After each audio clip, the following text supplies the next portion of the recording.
Okay, parkour in Finland started in 2003 in a few different cities. Jyväskylä, where we are now, was one of them.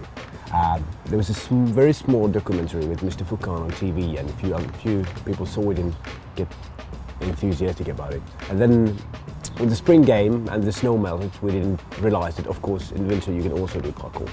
But when the snow melted, we started training with a bunch of friends who had done some acrobatics beforehand.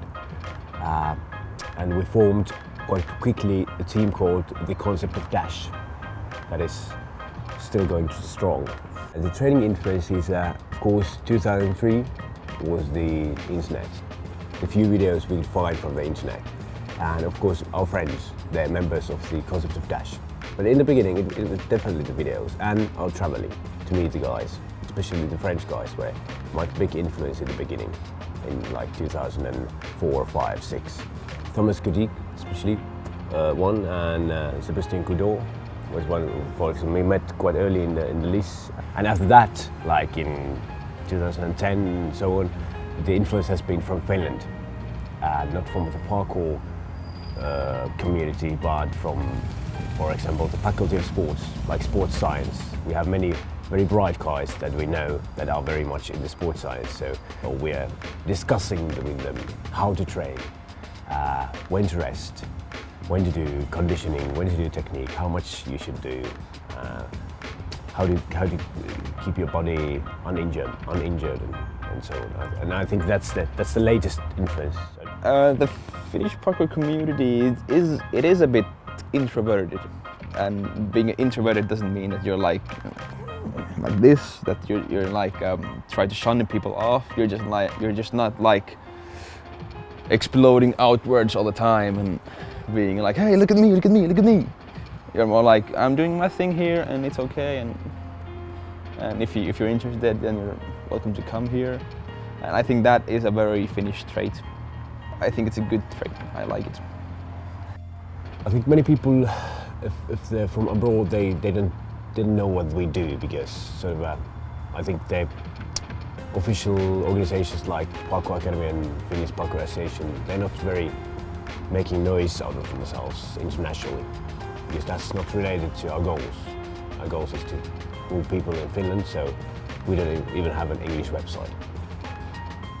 Finland is sort of a promised land of associations. So right in 2003, in autumn, Finnish Parkour Association was founded by a bunch of guys in Helsinki, and we quickly joined in.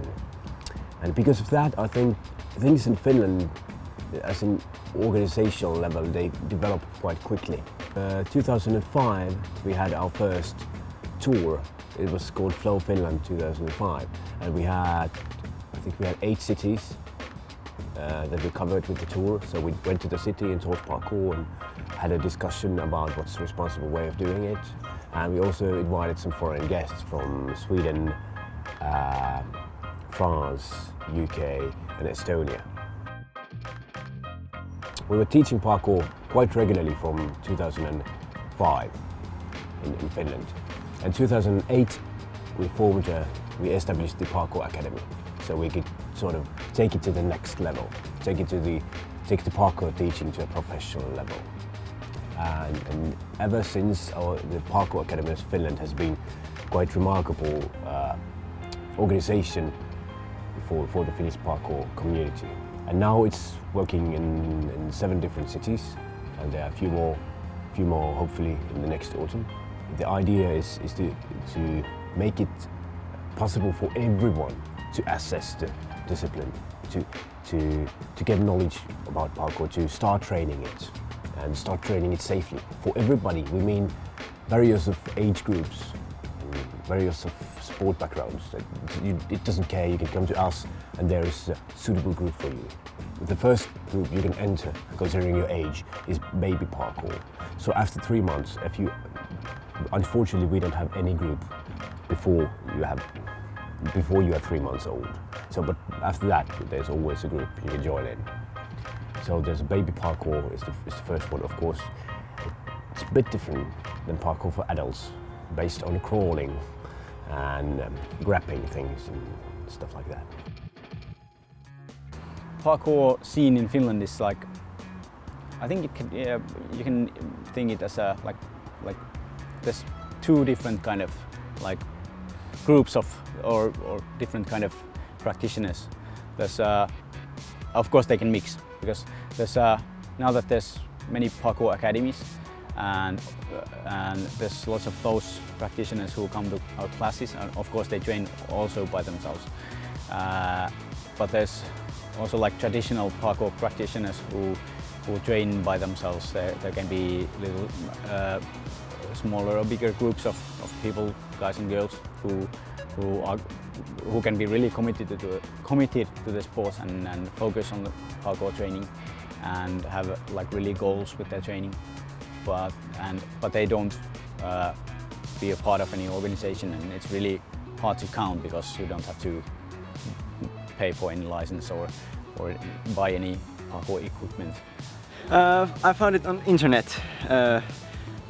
My buddies used to train this, and I asked them what this was, and then I got excited about this parkour, and then I moved on, but they didn't, and they stopped it. We don't do that much flips and competitions. We just like to hang around with buddies and pile on and stuff and do funny stuff. And sometimes we challenge each other's, like do this or do that. And when someone success is, and it's really great, and we are like, wow, yeah, very friendly and close to people here. I have a lot of friends abroad, like in Estonia or Sweden, and it's growing all the time. And well, sometimes in other countries they do the competitions, but it's not the Finnish way to do it, the parkour. So I don't know, it's whatever someone wants to do. I don't know. So where we are now in Jyväskylä, it's about 100,000 people living in Jyväskylä. We have like 40 classes a week, and there's like 650 people attending to those classes weekly. I think what made parkour to go smoothly in Finland and to expand and to get acceptance is that in the way that we saw a bull and we took the horns and said, we're going this way, and went on. Of course, when the concept of Dash started parkour, we were already adults. We had some experience on associations and so on, so we knew what to do. There were like few smart adults from Jyväskylä, from Helsinki, from Oulu, and so on, and we had an association, and we had like press releases and stuff like that. We got lucky in that sense. Especially in the beginning, we were very strict on how we were telling about the sport to the media. Started in 2004, and from there on it's been a constant informing or correcting. Of course, and all kind of other things. I think many other countries have gone through, like can you ask money from teaching parkour? Is that too commercialized and stuff like that? We've all had those sort of in community conversations. And if we look at the Parkour Academy now, which is a non-profit organization, we all see that if it becomes more professionalized, if there are more professionals, it'll take the parkour or the discipline to the next level. What is characteristic in Finnish parkour is there are a few things. I think we are very scientific. We have those shows that are quite artistic. We do not have much publicity, international publicity, and of course Santa Claus lives in Finland. Parkour is legal in Finland. You can train. Of course, you can't go to private properties, and the Finnish people obey rules and laws very strictly. That's like our national ability. That they are very like, it's forbidden, so I don't do it. So I think if we that maybe has something to do with also traceurs. Not that much, but yes, parkour is legal and you are easily able to do it in Finland.